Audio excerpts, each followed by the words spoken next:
अब एक और बड़ी खबर आपको बताते हैं। ये बड़ी खबर है, एसआईआर को लेकर 23 विपक्षी दलों ने चीफ जस्टिस ऑफ इंडिया को पत्र लिखा है। एक निर्दलीय सांसद ने भी पत्र लिखा है।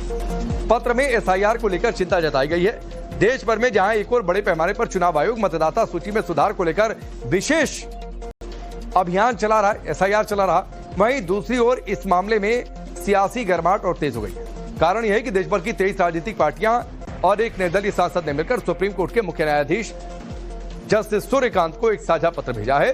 इस पत्र में चुनाव आयोग की भूमिका और चुनाव से जुड़े कई जरूरी मुद्दों पर सवाल उठाए गए। इससे पहले भी जब एसआईआर को लेकर सुप्रीम कोर्ट ने फैसला सुनाया था और कहा यह था कि बिल्कुल संवैधानिक प्रक्रिया ठीक हो रही है, तब विपक्षी दलों ने इस पर निराशा जताई थी और तभी यह कहा गया था कि हम चीफ जस्टिस ऑफ इंडिया को यानी सीजेआई को एक पत्र लिखेंगे, और अब वो पत्र लिखा गया है। कांग्रेस के महासचिव जयराम रमेश ने सोशल मीडिया प्लेटफॉर्म एक्स पर यह जानकारी शेयर की। उन्होंने कहा कि विपक्षी पार्टियां पूरी तरह से एकजुट है। बताया जा रहा है कि 8 जून को इंडिया गठबंधन की बैठक में सीजेआई को पत्र को भेजने का फैसला लिया गया था और अब वो पत्र भेजा गया है। और ये तस्वीर सोशल मीडिया पोस्ट की जो जयराम रमेश ने अब से थोड़ी देर पहले की है।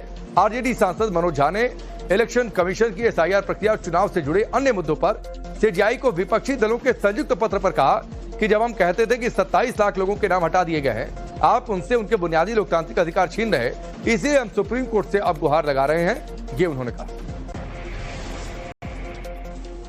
वो अपने आप में एक अंधे कुएं की ओर इशारा कर रही थी। अगर इन 27 लाख में 5,000 लोग ओनली अगर माना जाता है कि उनको एसआईआर में बाहर करना गलत है, कौन भरपाई करेगा? ये सब वोट नहीं है, अब उसके बेसिक डेमोक्रेटिक राइट को कुंद कर रहे हैं। एक प्रमुख अंग्रेजी दैनिक के एडिटर और एडिटर साहब, उनका पासपोर्ट रिन्यू नहीं हो पाया, उनके मद्देनजर हम आग्रह करेंगे सर्वोच्च न्यायालय से, क्योंकि आखिरी उम्मीद वही है, एक रास्ता बताएं, एक नजीर बताएं।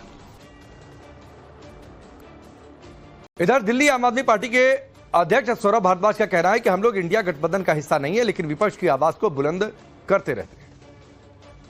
देखिए, हम लोग इंडिया गठबंधन का हिस्सा नहीं है, मगर उसके बावजूद भी जब जब विपक्ष को कहीं ना कहीं आम आदमी पार्टी की जरूरत होती है, चाहे वो संसद हो चाहे वो सड़क हो, तो आम आदमी पार्टी सैद्धांतिक रूप से विपक्ष के मुद्दों के साथ मजबूती से खड़ी होती है और संजय सिंह जी विपक्ष की एक मजबूत आवाज बनके पार्लियामेंट में आवाज उठाते हैं।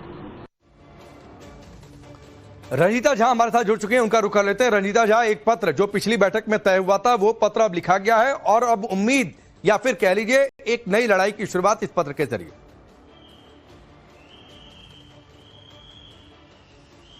देखिए, निश्चित तौर पर 8 जून को जो सर्वदलीय बैठक, जो इंडिया अलायंस की बैठक की गई थी विपक्षी पार्टियों की, उसमें 21 राजनीतिक पार्टियां शामिल हुई थी और उसमें ही ये प्रस्ताव पास किया गया था कि सीजेआई को एक साझा पत्र लिखा जाएगा एसआईआर को लेकर। जो भी खामियां विपक्षी पार्टियों को लगती है, जिन जिन राज्यों में अब तक एसआईआर हुआ है और एसआईआर के बाद चुनाव हुए हैं, विपक्षी पार्टी लगातार ये निशाना साधती रही है चुनाव आयोग पर कि वो एक पार्टी को फायदा पहुंचाने के लिए ये एसआईआर कर रही है और किस तरह से वहां लोगों के नाम काटे जा रहे हैं, वोट देने का अधिकार उनसे छीना जा रहा है, और उसको लेकर ये पत्र लिखा गया। लेकिन इसमें हम कह सकते हैं कि एक बड़ी जीत विपक्षी पार्टियों की इसलिए क्योंकि उस बैठक में डीएमके शामिल नहीं हुई थी और ना ही आम आदमी पार्टी। लेकिन जब आज ये पत्र सीजेआई को दिया गया है तो ये दोनों ही पार्टियां ऑनबोर्ड हो गई है। डेरेक ओब्रायन जो टीएमसी के नेता है, उन्होंने एक्स पर पोस्ट करके ये बताया कि 21 नहीं बल्कि 23 पार्टियां हैं और एक व्यक्ति जो कपिल सिब्बल का जिक्र आ रहा है क्योंकि वो निर्दलीय सांसद हैं और उनका